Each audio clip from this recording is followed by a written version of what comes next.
Your Honda CRV dashcam acting up? Here's what to do. First things first, check if your dashcam is properly connected to the power source. It might sound simple, but loose connections are a common issue. Next, ensure your dashcam's SD card is inserted correctly. Sometimes a misaligned SD card can cause the dashcam to stop working. Still not working?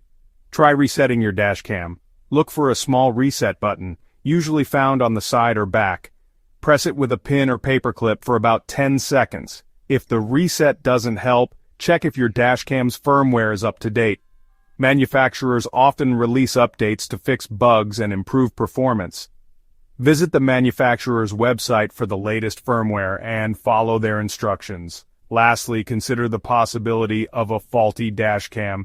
If you've tried all these steps and it still doesn't work, you might need a replacement. Remember, regular maintenance can prevent issues. Clean your dashcam and check connections periodically. That's it.